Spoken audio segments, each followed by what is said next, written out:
From SF Land, this is Dorking Out, a podcast for people who love to dork out about movies, TV, and everything pop culture.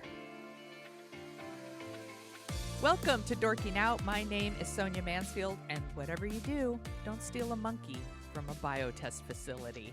Joining me is my podcasting sister from another mister and the co-host of Dorking Out, Margo D. Hello, my friend.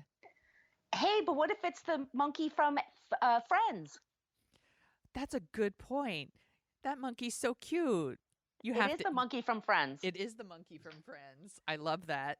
That monkey went on to famous things, unlike some other people. No, just kidding. Everyone in this movie went on to other bigger projects. We are talking about 1995's Outbreak. I wonder why. I don't know. Came out 25 years ago this week, actually, and seems strangely relevant today. So, and it's on Netflix, you guys.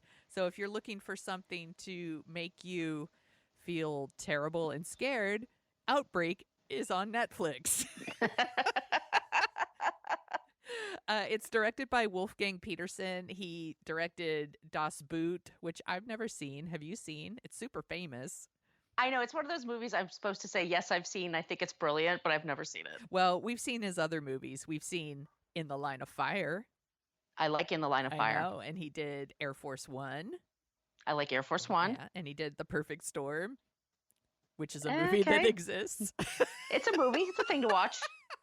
So this movie's it's inspired by the nonfiction book The Hot Zone, and it stars Dustin Hoffman, Renee Russo. There's a lot of people in here.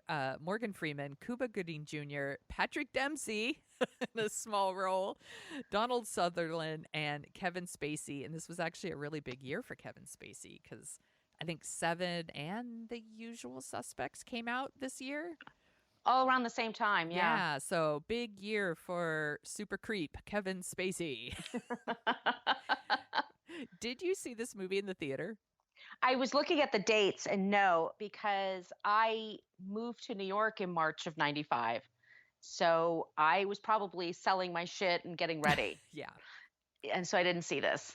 I 100% saw this movie in the theater, and I think I was pretty indifferent to it, actually. I don't think I was really into it. It's certainly not a movie I've come back to, but for obvious reasons, because of the coronavirus, we decided to revisit it. I do remember this, though. So this movie was being developed around the same time that they were actually doing like another like Outbreak type movie with Robert Redford and Jodie Foster. And I was just thinking about how often that happened in the 90s. We would get like 2 volcano movies, 2 asteroid movies, and then now we were going to get 2 pandemic movies, but the other one never came out.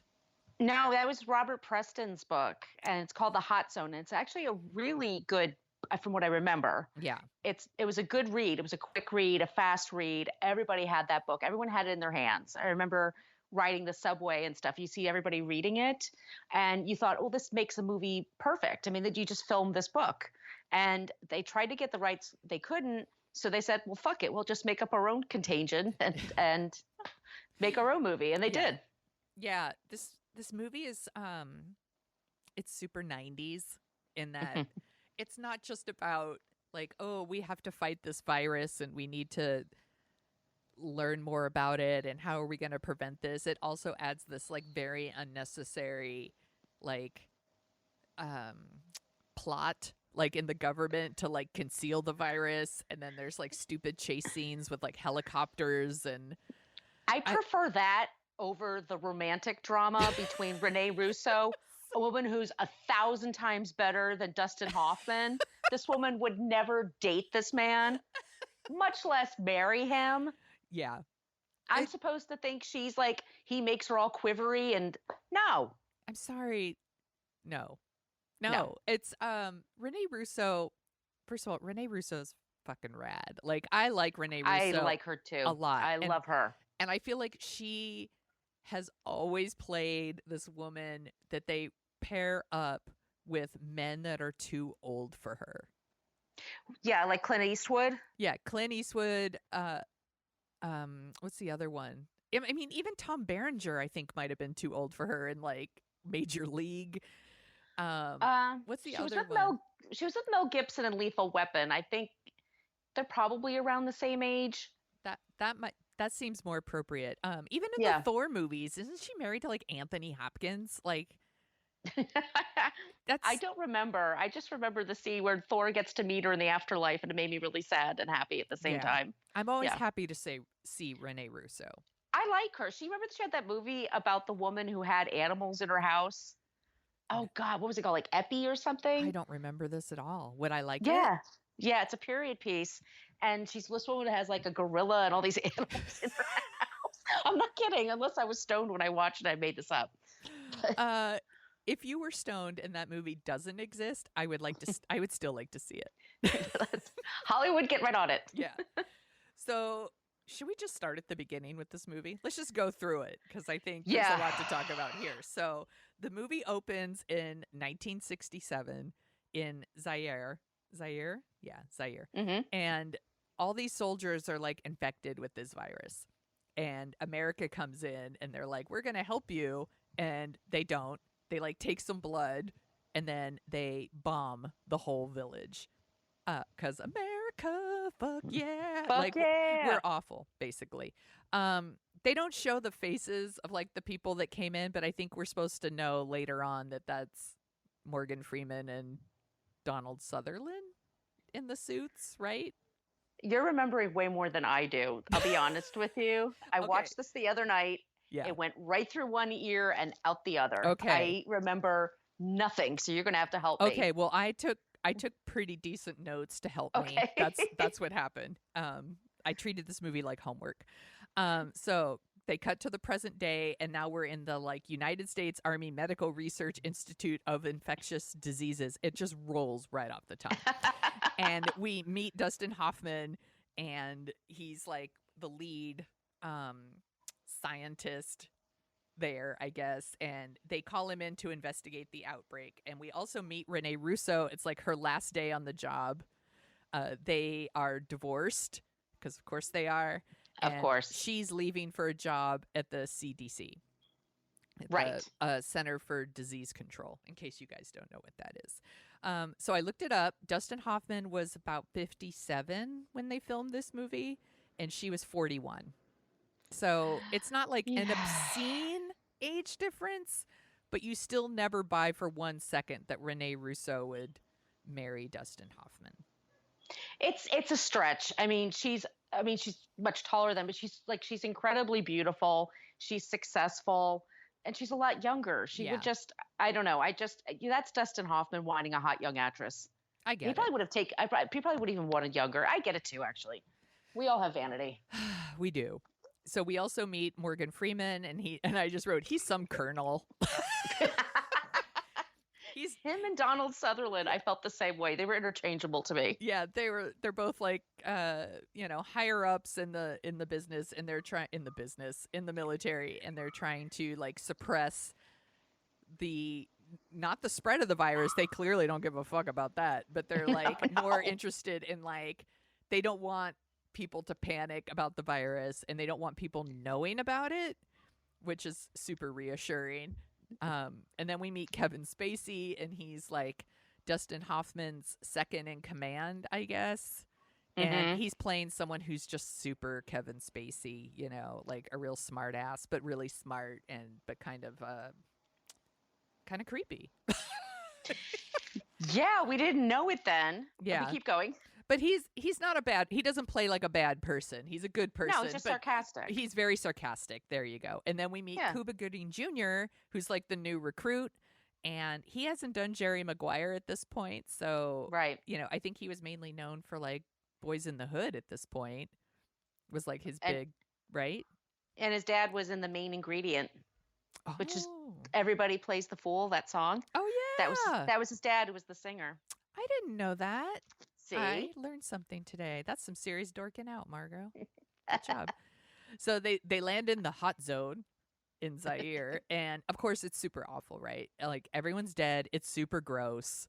You know, they're the disease, unless you're Renee Russo when she gets it later, like she still looks pretty good when she gets it. She looks like she just left a sauna. Like, Yeah. basically. Yes. Yeah. She looks like she has a really bad cold. But everyone else, it's gross, right? They're like they have like lesions on their face. They're like bleeding from their eyes. Their insides are like totally gross. It's nasty. And there's like a little kid there and he's crying. His parents are dead. And Cuba Gooding Jr. like kind of freaks out. And I think he vomits in his helmet. It's pretty nasty. Like, because he's wearing like one of those, he's wearing the suit, the like whole body suit. And I think he vomits like on the like shield of his suit. I don't know. It's really gross. So then we meet Outbreak Monkey, which Marcel. is Marcel from Friends. It's a very cute little monkey. I would love that monkey, to be honest with you. She is a very cute little monkey. I'm not gonna lie. I might steal her from a biotest facility myself. She's quite adorable. So we meet her. She's obviously like a carrier of the virus, and somebody captures her and puts her in a cage. There's a lot of stuff going on in this movie, by the way. So someone captures her, puts her in a cage, and like brings her on a ship, and they're bringing the monkey to America. I don't know if he's like planning to keep her as a pet. Is this Patrick Dempsey? Well, no. So first there's like a man on the boat. We never see this dude again because I think he dies because the monkey infected him. So we never see him again. But I think he's maybe keeping her as a pet. But the monkey has to be contained, quarantined. You can't just bring animals from like different countries, believe it or not. You have to like contain them for a while.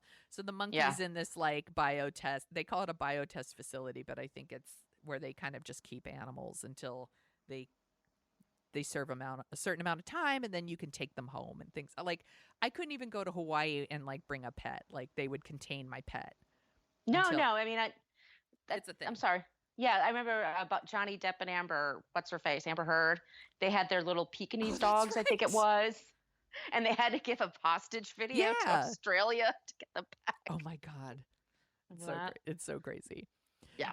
So while in that like containment facility, we meet Patrick Dempsey, who is playing, he's such a bad boy. He's such a bad boy. You can tell he's a bad 90s bad boy. Yeah, he's got the flannel wrapped around his waist and a flannel shirt on him. He's got double flannel.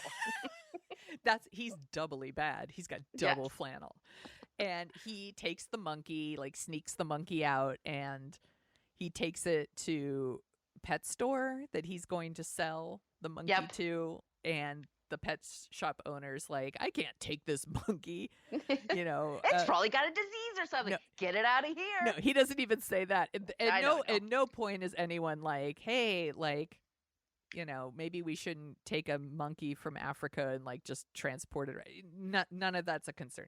And of course the monkey like scratches the guy on its way out the door, basically. So now he's infected, and it infects another monkey that's already in the pet shop. By the way, you guys, don't shop. You should adopt.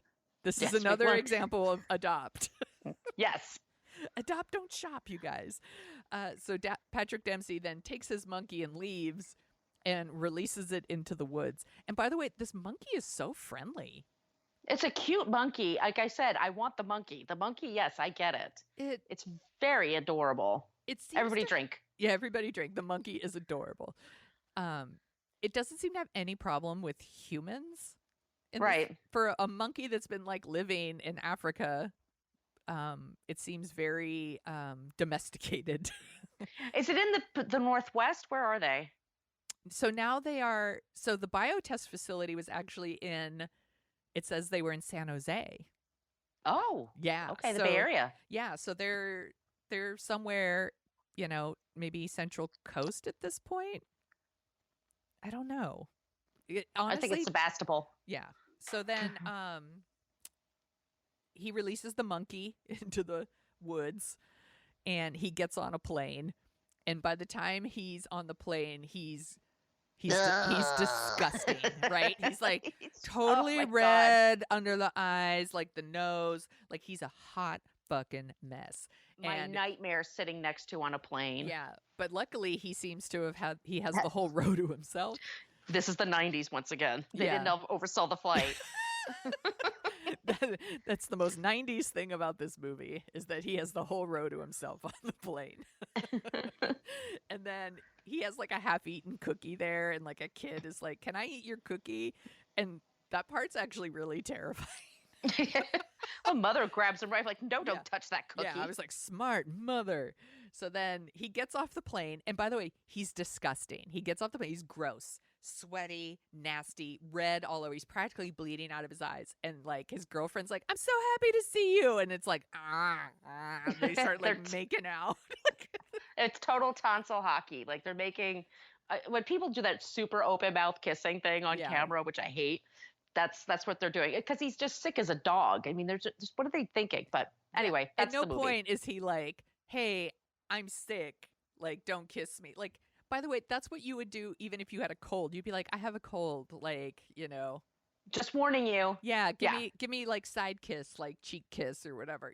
Let me freshen up in the bathroom first or something. Yeah, throw you some don't cold water on my face. Yeah, you don't want to infect your people, but clearly he's too sick for that or whatever. And she's like, "I'm into it. I'm into that that fucking death look you've got going on is sexy." Is he McDreamy yet, or is that a few years away? That is a few years away.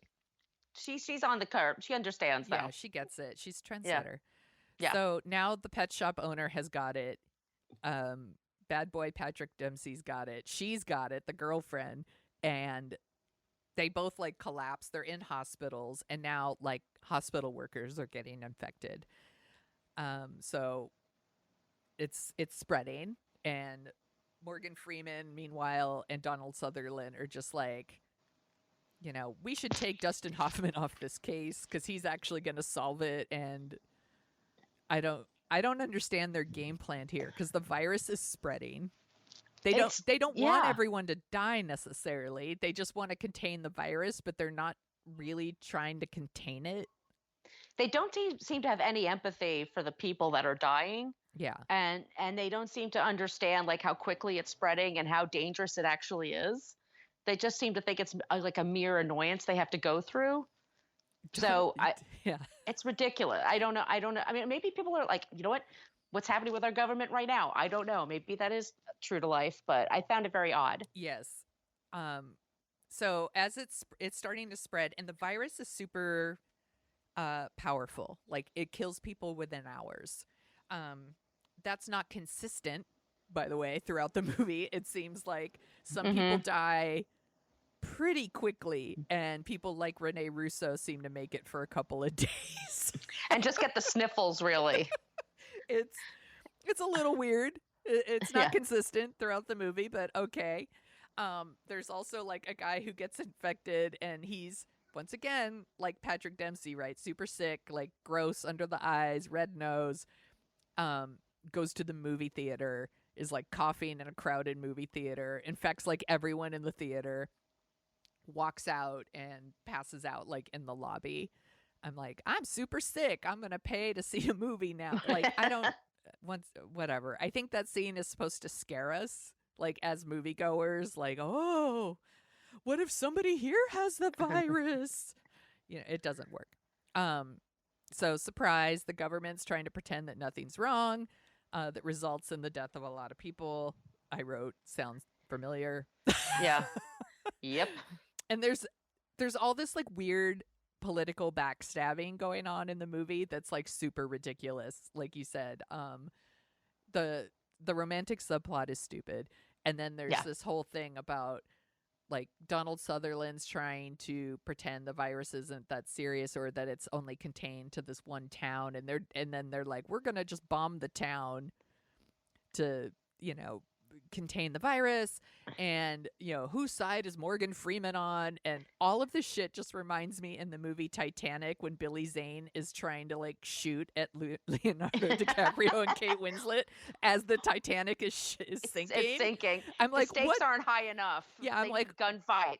I'm like, what's the fucking point of that? Like, why are you trying to shoot them on a ship that's literally sinking? Like, this virus is killing like thousands of people, and they're like, how dare you talk about me in front of the president? It's like, who cares? There's this movie, I have to say, I was surprised because I saw it. And then, of course, I go to IMDb and then I look up the reviews like we usually do. Yeah. It got some decent reviews. It did. And I'm like, I guess our standards were lower. I don't understand. Because like I said to you, I watched it. I thought it's implausible. And maybe I'm looking at, of course, I'm looking at a different lens. There's a scene where it's Kevin Spacey, Dustin Hoffman, and Cuba Gooding Jr. standing next to each other. I'm like, wow, 3 total creeps. We don't know how bad they are. Like, we need to run. You heard about Dustin Hoffman, right? Yes, we've talked about it before. He was super inappropriate with who's the woman in The Graduate, right? Yeah, well, not only that. So this came out a couple of years ago, but he was on Broadway, and it was a production of Death of a Salesman. He played Willie Loman, and there's a scene with Willie Loman he has a girlfriend, and his mistress, and it was on Broadway, and this woman played the mistress, and they had to be at a point. Sometimes when you're in a play, you have to go off stage and you can't go backstage. You have to wait there and then come back out again. And she was wearing this slip because that's just all she was wearing. And she said quite often Dustin Hoffman would just start playing handsy with her. And she would say, stop it, stop it. And she couldn't yell because she's side of the stage. And the audience is right there, and nobody could see them. And she said he stuck his hands in her. Oh my God, what a creep! Yeah, so fuck Dustin Hoffman. I just, he's canceled for me. Yeah, but that's what I see now when I see him. I'm like, oh, he makes me mad. But these little men in these uniforms, just like. What? They don't inspire anything in me.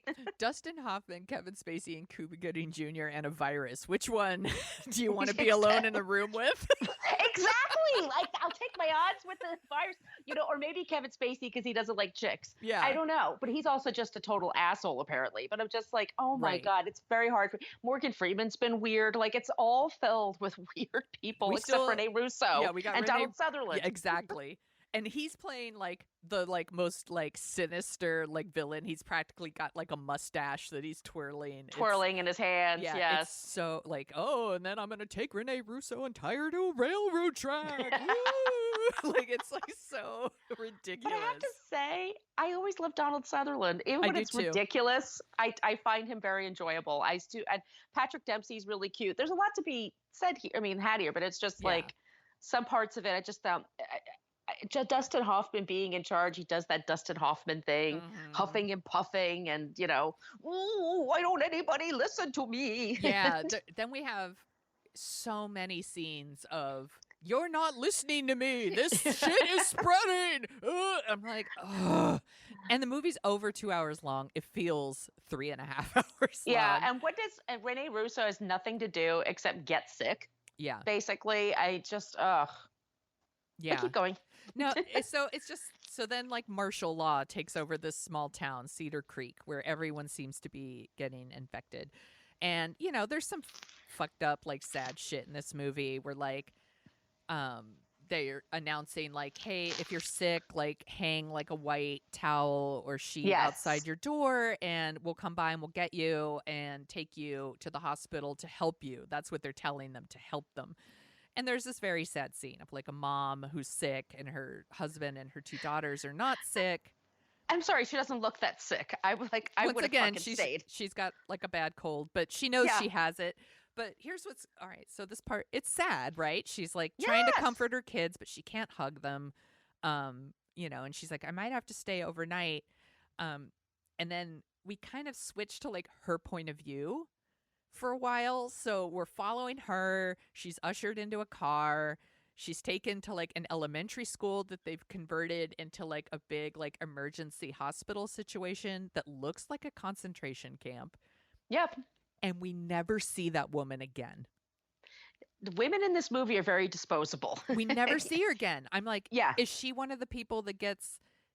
Does she get away? Does she see her kids again? Yeah. Does she get we spent 10 minutes with her, maybe, right. I'm like, what happened to her? Yeah, the women in the movie don't really have. There's also a mother with a daughter, and the daughter becomes friends with the monkey. Yeah, and there's a whole thing where the monkeys in the woods, and the daughter like plays with the monkey. Yeah. And the mother one day is like, I don't think this is a great idea. Yeah. And so they put the kid out as bait Yes. to get the monkey to come over. Yeah. Would you do that? I would never do that. No way. I probably would not do that. I don't see myself being like, "Hey, Calvin, it's totally Yeah. cool if I use you as bait to catch this like carrier monkey." Yeah, I'm like, fuck you guys. You can Jurassic Park it. Put like a sick goat out there or something. Don't put my kid. This movie's very strange. So then we get Yes. Kevin Spacey's like super tired. He's working all the time. He really wants to. He does have good intentions. He is trying to find a cure for this thing. He wants to help people. He's super tired. He rips his suit, and now he's contaminated too. And that's actually a good scene. Yeah. When he notices the tear Yeah. and stuff. Like, yeah, that does. It's good direction. I mean, it looks good, Yes. this movie. Yeah. So there's like a good scene where he's just like, I'm really tired. Like, I'm getting the willies, like, blah, blah, blah. And like Renee Russo's like, are you okay? You know, it's like one little quiet spot in this movie. So then after that, Donald Sutherland decides, like, we need to firebomb the town. And there's like a cabinet meeting, I think, with J.T. Walsh. J.T. Walsh out of nowhere. I'm like, J.T. Walsh, he's uncredited, I believe, in this movie, playing, I guess, the chief of staff. The president's not in the meeting. I feel like maybe the president would be in this meeting. You would think so. He's one of those character actors. He's in everything. Yeah. When you see Yeah. him, you're like, it's that guy. It's that guy. He fortunately didn't live very long. No. He died pretty young. Yeah. That's a bummer.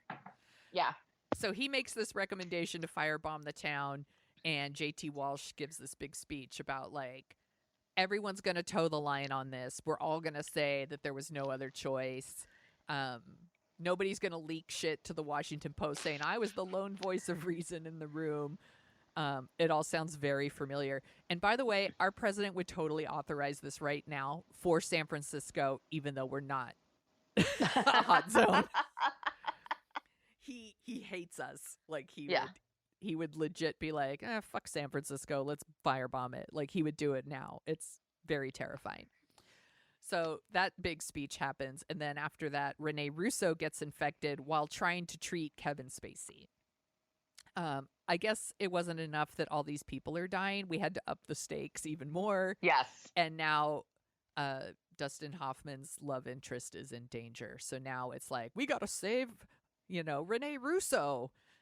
Let's up it. It's not enough that thousands and thousands of people are dying. And then we get the scene where you just described with the monkey that's just hanging out in the woods with the little girl, and they use the little girl as bait. I just can't get over that. Yeah. Okay. Oh, so while all that's happening, I forgot this part. Sorry, everybody. Dustin Hoffman tracks the monkey to the boat, which we haven't seen since like the beginning of the movie. The boat that he came on. Right. This is how he knows what the monkey looks like, because he tracks the monkey all the way back to that boat. He gets on the boat. He's talking to people. He searches the boat. And luckily, the guy who kidnapped the monkey from Africa, he took photos of himself with the monkey. Isn't that helpful? Oh my God, he's so helpful. It's like he knew it was going to be an outbreak monkey. He took pictures of the monkey at different angles. And a monkey, like, with himself, like, holding the monkey or whatever. So that's how he knows what the monkey looks like, just in case you were wondering. It's not because it's the only monkey running around the woods in Cedar Creek. It's because he has Polaroids. Then they use the little girl as bait. And she's very cute. Come here, monkey. Adorable. Come here. Everybody drink. Holding an apple, and the monkey comes out. Then they shoot the monkey with a tranquilizer dart, and immediately rush the monkey back to Cedar Creek and come up with their like antidote. I guess, is that the right word? Let's say it is. And they test it on Renee Russo, and her color looks better, so that means she's getting better. But in the middle of all of this, we need more. So then there's like a very unnecessary chase scene with helicopters, and like Donald Sutherland's in one of the helicopters. And at some point, Cuba Gooding Jr. is flying the helicopter with Dustin Hoffman, and he shoots some rockets into the trees. to, I guess, create. He's supposed to be a decoy. Like they'll think that they crashed or something. But all I kept thinking was, okay, you could have killed someone. Yes. Like a house could be down there for all you fucking know, or someone's camping or whatever. They for sure started a wildfire. Thanks for that. Like San Francisco, like California needs any more help with that shit, you know. So now they've started a fire. He rushes to Renee Russo. He takes off his suit, exposing himself to the disease, even though that's super stupid because he doesn't know if his antidote's going to work. So now they're both going to die.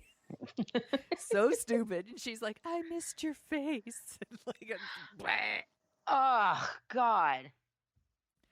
Oh, it's stupid. And then, so she's doing better. And they decide, you know what we need? More helicopter chase scenes. So then Cuba Gooding Jr. and Dustin Hoffman get back in the helicopter, and they try to find like the pilots that are going to firebomb the whole town, and they give like, there's like a big speech about like the president doesn't know that we have the antidote and don't firebomb this town. And, you know, Donald Sutherland's like, you need to follow orders, you know, bomb that town. And then Morgan Freeman steps in and was like, you know, does the right thing. And it's just all bullshit. And the movie's way too fucking long. And I'm so over it by that point. And it's taking all my willpower to like keep watching the movie at this point and not check my phone. Ugh. Outbreak. You had notes to take. I had notes to take because I knew that Margo was going to be like, I don't remember anything about this bullshit movie. I just could. It was one chase scene after the other chase scene. And Cuba Gooding Jr. he's like the young guy that's like, am I going to do the right thing or is he not going to do the right thing? I don't know. Yeah. You know, of course he's going to do the right thing. He's like, that's his whole point. Dustin Hoffman looks ridiculous as a action hero. It's Donald Sutherland's great, but it's like you said, mustache twirling bullshit. Renee Russo looks great when she's dying. She looks great when she's not dying. You know, the 90s suits that women wore. Yeah. There's a totally stupid scene at the end, too, where, like, you know, he's like, hey, kid, you know, which is always awesome when your husband refers to you as kid. Well, she is to him. I know, right? Hey, honey, you look better or whatever. And then there's this, like, weird thing about, like, would she do it all again, like, marry him again? And she's like, I would, now that I have the antibodies. And then it's like, the end. I'm like, is that supposed to be a joke? I don't. It's like, nobody's perfect. It's like, what the fuck? What does that mean? I don't know. Now that I've built up a resistance to your bullshit, I would marry you again? Maybe? I don't know. Such a weird movie.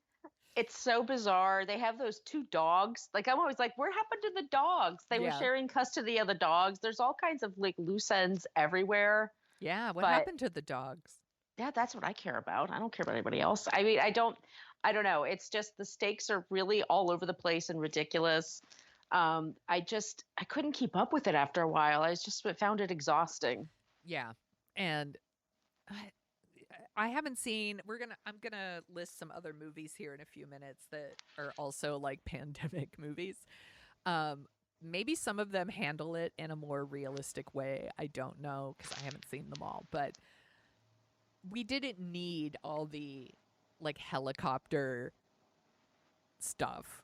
We didn't, like the whole like government subplot. We didn't need any of that. Like, honestly, like the idea of like dealing with a pandemic is interesting enough. Like, and scary enough. And super scary. Like that, we're living it right now. It's some scary shit. And we were talking about this off mic, like, you know, back in the day, even back when like this movie, well, actually not even back in the day, it's still a thing. Like some people don't get like paid sick leave and they can't work from home and things like that. And shit like that just spreads.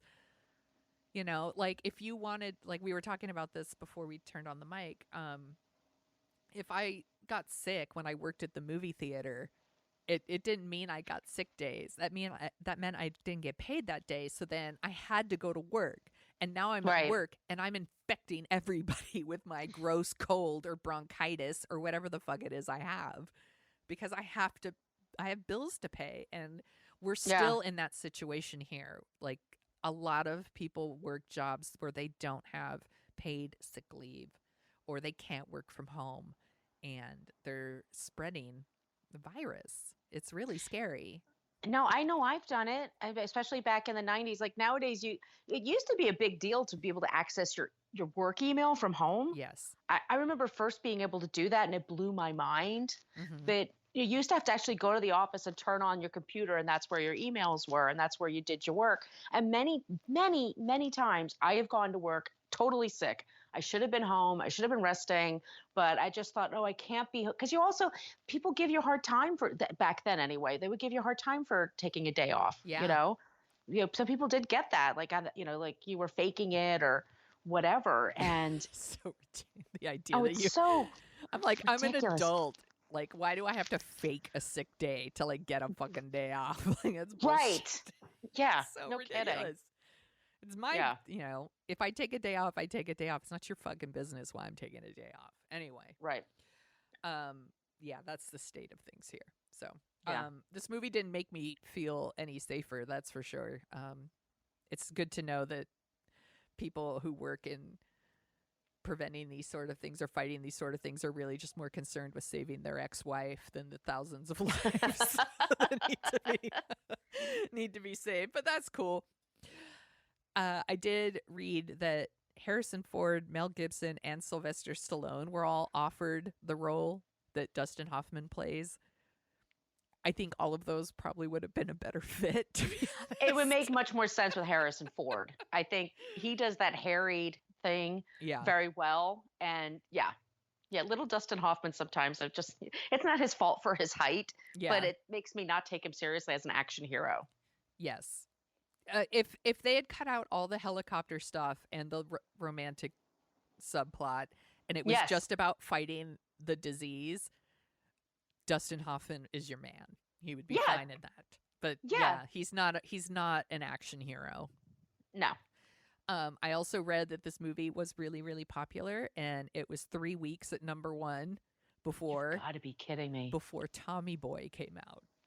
I love Tommy Boy. I love Tommy Boy so much. That's such a great movie. Fat guy in a little coat. I could quote you the entire movie of Tommy Boy right now. I super love Tommy Boy. We're gonna put that on the list and then the whole episode will just be like the Chris Farley show, where it's like, remember the time, remember? I love that part. That's all it will be. It's so good. Do we have anything else we want to say about Outbreak? I can't believe it was as popular as it was. Like you said, it's too long. If they took out some of that other stuff, I think it'd be a lot tighter. Yeah. But I feel like it also is one of those movies that they played on TNT and TBS like over and over again. For sure. And that's probably part of what it is, because it doesn't have any nudity or I don't think any curse words in it. I mean, I think it's something you can easily just throw up on screen and I think there's a couple of F-bombs, but not enough. Not enough. Not enough for me. That would have made it more exciting for me. Oh, they swear in this movie. Ooh. It's and by the way, we're watching this because right now the coronavirus is everywhere, and FYI, I just hope everyone's being safe. Wash your hands, you guys. And by the way, don't wait for a pandemic to wash your hands. Just wash your hands all the time anyway. It doesn't matter.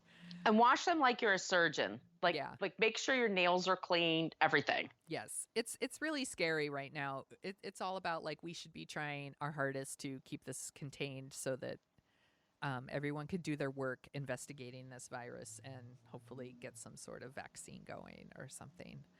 It's really quite disturbing because anyone with a compromised immune system is really could be killed by this virus. So and we talk a lot about, when you read the news, it's a lot about like the elderly or like young babies could get it, because they're not vaccinated. They don't have strong immune systems. But also, obviously this popped right into my head as someone who did chemotherapy before.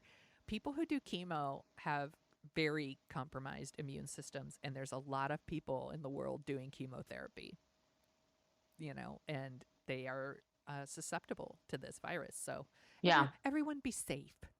Just be safe, guys.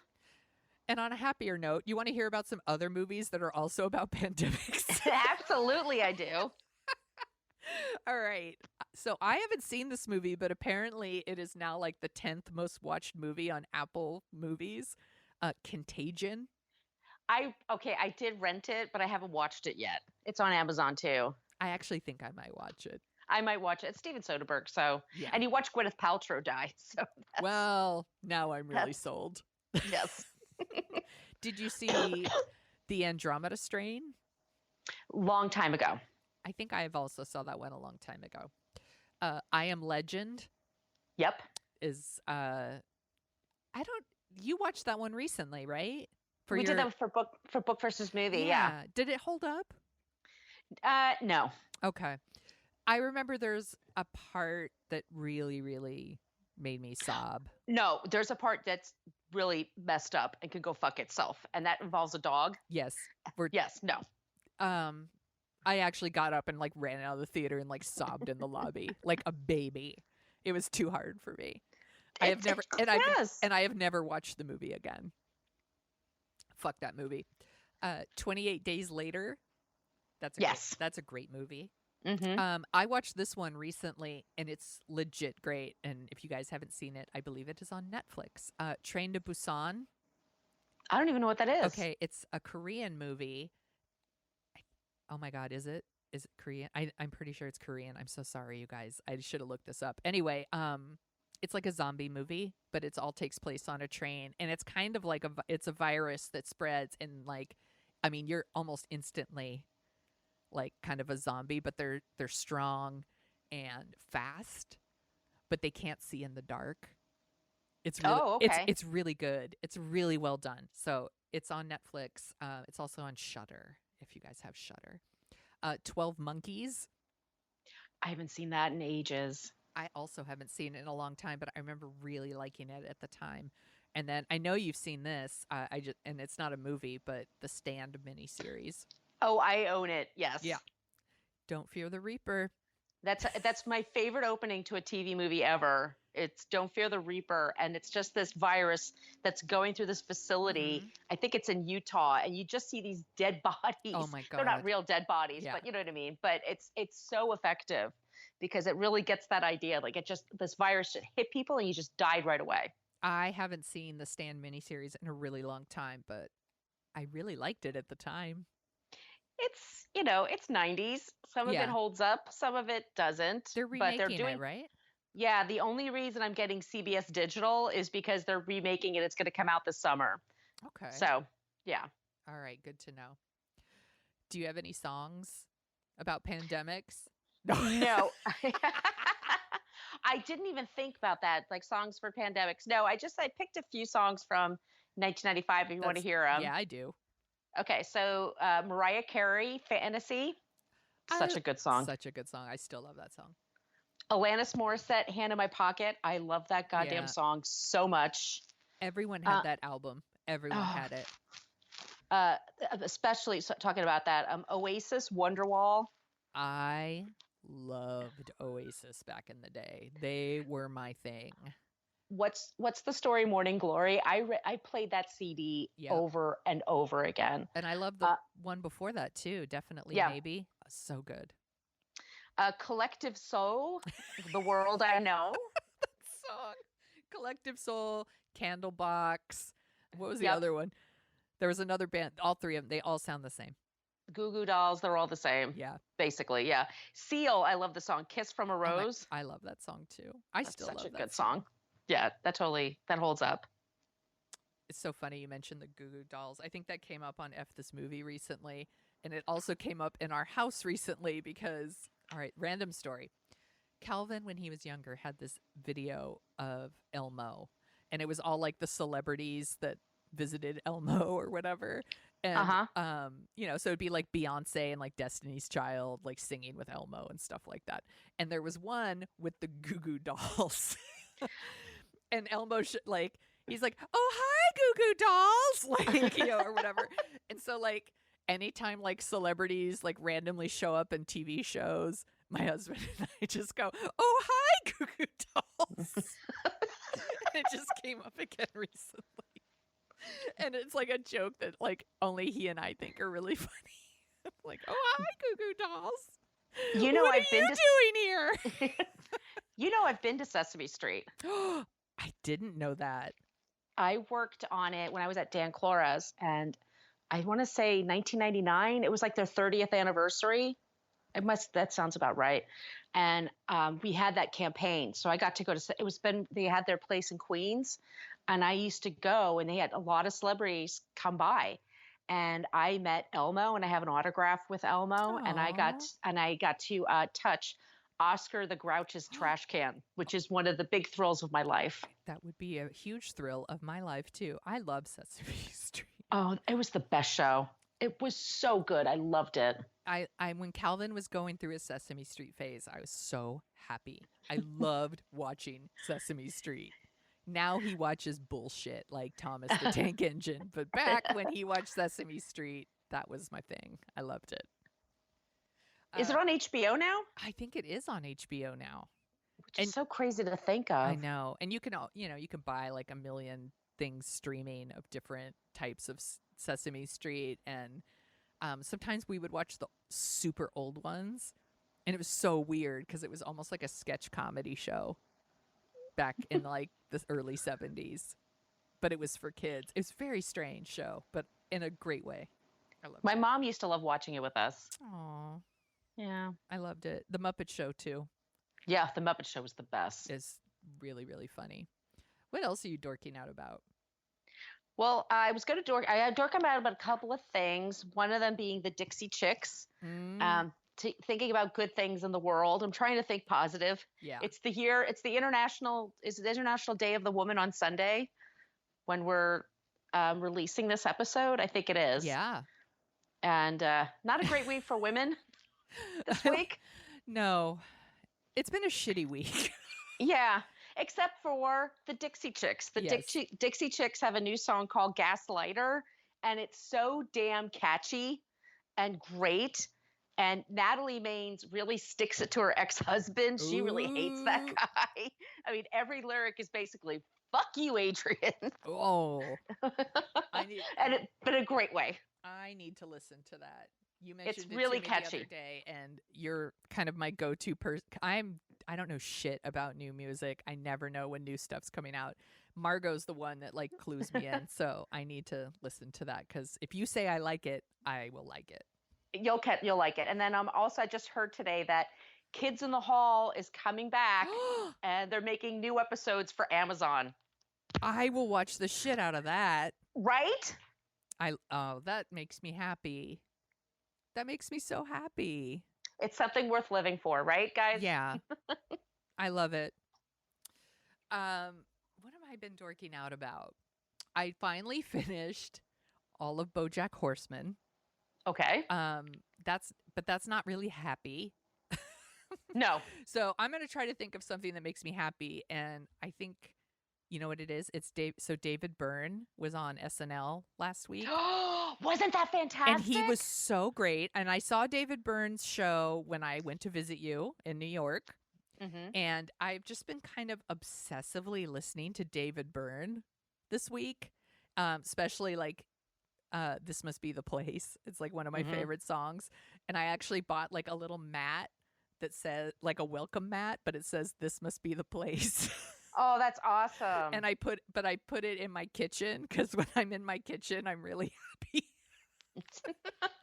And I've been kind of anxiety baking, #anxiety baking. So I've been I made some like French bread, and I made some like sandwich bread, and I'm making my own like sourdough culture. Like so, and I don't know if you know anything about baking bread, but when you make sourdough culture, it's almost like a little Tamagotchi. You have to like feed it and take care of it. And so like every day I'm like kind of scooping out some of the culture, and you feed it like flour and water and mix it up and cover it up and put it in a safe space to like help it grow. Wow. Yeah. And it actually has been like baking bread. I know we've talked about bread and baking before on the show, but it does like really make me happy. And I kind of only think about that while I'm doing it. It's a great way to like clear my head. Mm-hmm. And so that's been happening too. So I've been listening to David Byrne and baking to escape the world. So did he play those songs when you saw him live? Yes. Oh, He wow. did a ton of songs that you would know mixed in with like newer songs. It's a really amazing show. Like he talks, he gives little talks in between the songs. There's kind of a story going through it about like connectivity and being connected to each other. It's very hopeful. Like when you walk out of it, you feel very hopeful for the world. And the musicianship is amazing. They're all untethered. There's no wires or anything. They're all like kind of mic'd up. So there's a lot of like synchronized dancing. And you got like a good taste of it on that SNL performance. It's that sort of thing. Like they're all like that, all untethered, all choreographed.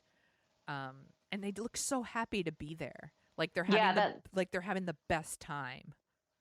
Yeah, Spike Lee is filming it right now for a special. Yeah. I'm really excited to watch that, and we've been talking about going back to New York to watch the show again when it starts again. I think it's September, so might be out your way again. Well, we might have to go together. That would be so fun. I would love to go. All right. It's a date. You heard it here, everybody. We have a date. So I think that's everything. Where can people find you on the internet, Margo? You can find me on social media at Brooklyn Fitchick. That's for Facebook, Twitter, Instagram. I'm mostly active on Twitter and Instagram, and my blog is brooklynfitchick.com. And Sonia and I also co-host a show called What a Creep, where we talk about a creep every week, and then we end it with a non-creep. And so find that wherever you get your podcasts. And you should definitely listen to that. And there's a Patreon page for that too, with special episodes. And the special episodes are super fun because we've usually been drinking and we just talk shit about creeps. It's really good.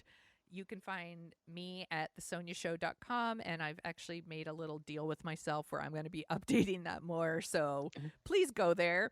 And you can find me on Twitter and Instagram at The Sonia Show, and you can find Dorking Out wherever you're listening to podcasts right now. You could go to Apple Podcasts and give us a review. That would be super rad. It helps us find our people, and you can find Dorking Out at dorkingout.com and Dorking Out Show on Twitter. Not so much on Facebook, sorry. And we also have stickers. And we have stickers. You guys email us at dorkingoutshow@gmail.com. Or reach out to us on Twitter, slide into our DMs, and we'll send you some stickers. They're really cute. They're super cute. And we've got What a Creep ones too, if you want some of those too. And if you're interested in merch, we can also help you out with that. So, we're looking into merch as well. Yeah, for What a Creep, or even Dorking Out too. So if you have something you think you would like, let me know, because that's how we're going to make it happen. But I want to only create things that you guys want. So let me know. Yep. I like making stuff like that. It's fun. It's not as fun as making bread, but it's still it's a little fun.